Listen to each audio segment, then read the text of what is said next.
Ardbeg, Wee Beastie, I think this time you may have met your match.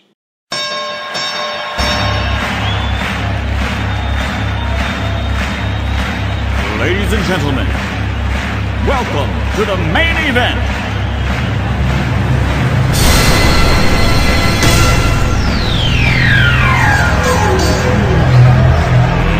Let's get ready to rumble!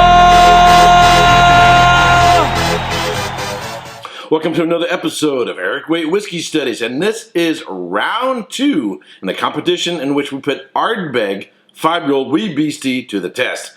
In this video, I'm going to be reviewing the Ardbeg 5-year-old and put it up against the Laphroaig 10-year-old.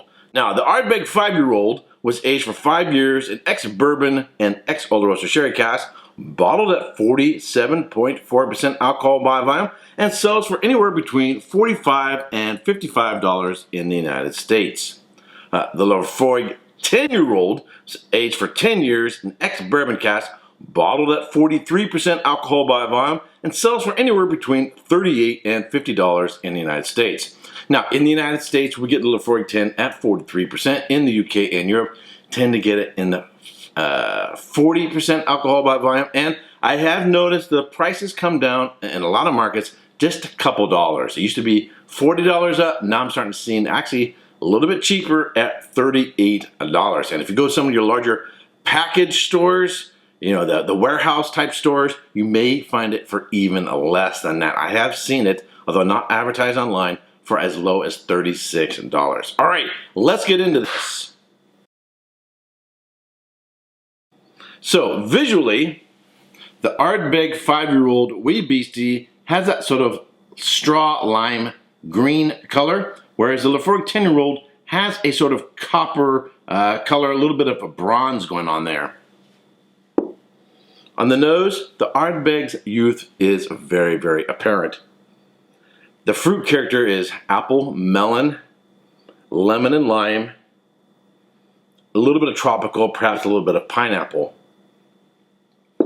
It is now about right here on the bottle, and it's opening up really, really, really nice. So I did an uncorking review. I had a glass off camera. I then put it up against the Lagavulin 8-year-old, and it is developing really, really, really nice. I would say before the smoke and peat was sort of more surrounding fruit character, it is now becoming more integrated with the fruit character. So, really nice chocolate. The mint is showing up. Oceanic characters, salty sea breeze. Sort of a milk chocolate versus a dark chocolate. And the smoke character is sort of like a recently lit fire. All right, the Laphroaig 10. Immediately, the Laphroaig 10 shows itself as richer, more layered, with more depth. Now, the bottle is, I'm about a third left, so it's had plenty of time to open up. When I first opened the Laphroaig 10-year-old, when a neck pour, it was really, really ashy. Really, really ashy. It wasn't until I got past the shoulders that it started showing more fruit character and some mint character. Now, once you get, halfway and down, grilled stone fruits, grilled peach, grilled pear, grilled apples, layers of chocolate, Snickers bars. There's a little bit of a nuttiness there. There's also more, there's some medicinal notes now, but there's more medicinal, more of the iodine when you get closer to the shoulder than when you get to the halfway point and down to the bottom. So while the medicinal character is still there, it's not as intense as it was earlier in the bottle. Really, really nice chocolate, but this is more like a darker chocolate than a milk chocolate. All right, on the palate.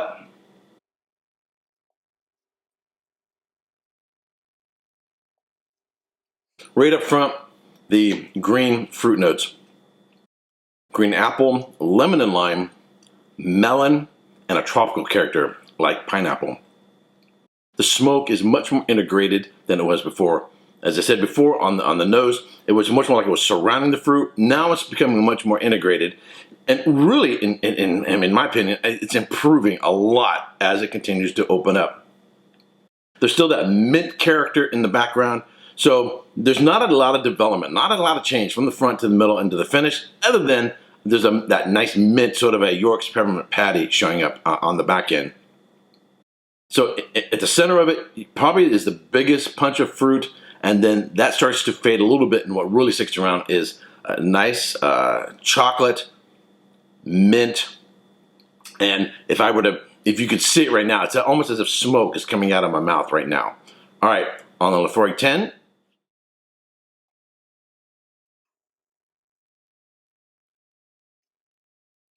Well, wow.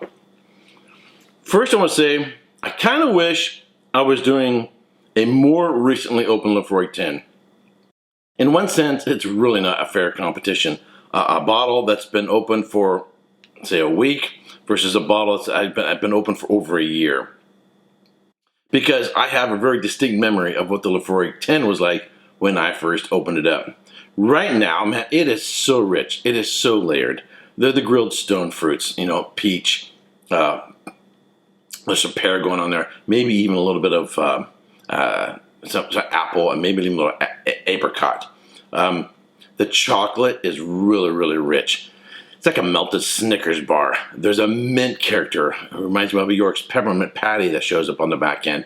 The medicinal flavors that were there, when it was, say, closer to the shoulder and up into the neck, are almost entirely gone. And what you're left with is just a really nice, rich, and layered whiskey. Yeah, absolutely fantastic. Texturally, the Ardbeg 5-year-old, maybe a little bit more glossy, maybe a little bit more oily. The Laphroaig 10 is actually showing itself now as maybe having just a little bit of wood tannin. It has a little bit more grip, and it's a little drier, whereas the Ardbeg 5-year-old is just a little bit sweeter. Now, these are neighboring distilleries. 5-year-old difference. I mean, twice the age in the Laphroaig 10. A bottle that's more recently opened versus one that's been open for quite some time. So the differences there are quite distinct. However, the Ardbeg has a little bit more ABV. Let's call it 5% more ABV over the Laphroaig 10. So it has that advantage. Now, they're both fantastic whiskeys, but I'm still going to hold the Ardbeg 5-year-old under 90 points. 87, 88, somewhere around there. Laphroaig 10 would easily 92 points, 91, 92 points. I'm not struggling to put this over 90 points. It easily makes it there.